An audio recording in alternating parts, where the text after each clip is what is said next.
निकलकर सामने आ रही जहां पर लॉरेंस बिश्नोई गैंग से सनी का संबंध था।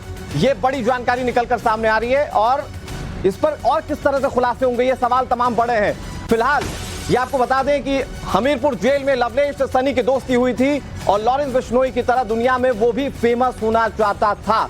विनोद हमारे सहयोगी लगातार जुड़े हुए हैं। विनोद, एक के बाद एक कई सारी परतें खुलती जा रही हैं और ये पता चलता है कि कैसे जो बड़े गैंगस्टर्स हैं उससे किसी न किसी तरह का कनेक्शन था या उनसे प्रभावित थे अतीक को शूट करने वाले शूटर्स।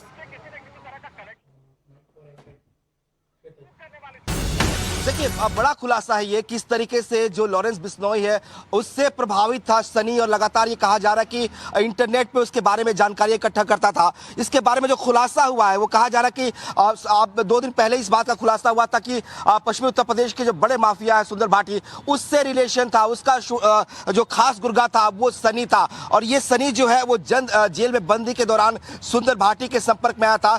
जेल से निकलने के बाद सुंदर भाटी के इशारों पर ये तमाम वारदातों को इसने अंजाम दिया था। कहा जा रहा है कि उसी दौरान जब हमीरपुर जेल में था तभी सनी और लवलेश की दोस्ती भी हुई थी। जो तीनों शूटर हैं उनके रिलेशन को पुलिस खंगाल रही है कि आखिर के रिलेशन एक दूसरे से कैसे स्टैब्लिश हुए, कहां मुलाकात हुई। तो जो खबर है ये यही है कि हमीरपुर जेल में ही लवलेश की दोस्ती जो है, सनी की जो दोस्ती है वो लवलेश से हुई थी। इसके बाद इसके अलावा कहा यह जा रहा कि सुंदर भाटी के संपर्क में आने के बाद ही इसका परिचय जो है सोडी से जो माफिया है पश्चिमी उत्तर प्रदेश का, जिसे 2019 में पुलिस ने इनकाउंटर में मार गिराया था, उससे इसके रिलेशन स्टैब्लिश हुए थे। उसी ने से जो असलहे की बात हो रही है, कहां से इतना महंगा सोफिस्टिकेटेड इनके पास पिस्टल्स आया था, ये वहीं से उसको मिला था, साडू के जरिए मिला था इसको। अब ये खुलासा हुआ है कि ये जो सनी था जिसने लवलेश से दोस्ती की थी, ये जो था लॉरेंस बिश्नोई से बहुत ज्यादा प्रभावित था। इसीलिए जब आपने ये खबर आई थी कि ये जब इनसे पूछा गया था कि मोटिव क्या था, तो ये कह रहे थे, इन्होंने कहा था कि ये बड़ा नाम कमाना चाहते हैं जराइम की दुनिया में। और ये जो जिस तरह से लॉरेंस अपनी की खबरें लगातार चर्चाओं में रहती थी, जिस तरह से लॉरेंस बिश्नोई जो है चर्चाओं में है, ये कुछ ऐसा ही करना चाहते थे और इसीलिए इस तरह घटना को अंजाम दिया। तो अब कनेक्शन एक एक कर एस्टैब्लिश हो रहा है। लगातार पुलिस जो पूछताछ कर रही है, जो अब तक इन्वेस्टिगेशन हुआ है उससे कई सारे खुलासे हो रहे हैं और उसमें यह भी एक बड़ी खुलासा है कि किस तरह से शूटर जो थे वो लॉरेंस बिश्नोई से प्रभावित थे। जी बिल्कुल विनोद, और बहुत अहम जानकारी आपने दी। हमारे साथ हमारे दूसरे सहयोगी भी लगातार जुड़े हुए। मनीष, मैं आपका रुख करता हूं क्योंकि ये 3 ऐसे शूटर्स थे जो उत्तर प्रदेश के अलग अलग हिस्सों से आते थे।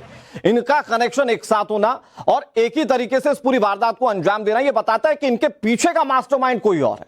तो ये जो तमाम परतें खुलकर सामने आ रही है, ये पुलिस को इस लिहाज से बहुत ज्यादा हेल्पफुल साबित होंगी ताकि वो इस पूरे गैंग के सरगना तक पहुंच पाए जिसके कहे मुताबिक इस पूरी वारदात को अंजाम दिया गया।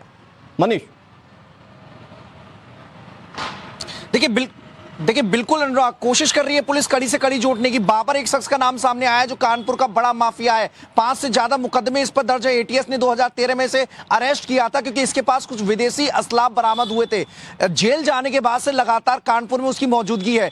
जो संभावना इस बात की पुलिस मानकर चल रही है कि कानपुर जेल जब मोहित को ट्रांसफर किया गया था, जब उसका सुंदर भाटी गैंग से विवाद हुआ था, उसके बाद सुंदर भाटी को सोनभद्र और इसे कानपुर ट्रांसफर किया गया था। उस वक्त बाबर से इसकी मुलाकात हुई थी और जो मोहित की और सोडी के बीच की कड़ी है वो बाबर हो सकता है। लेकिन एक बहुत बड़ी खबर जो इस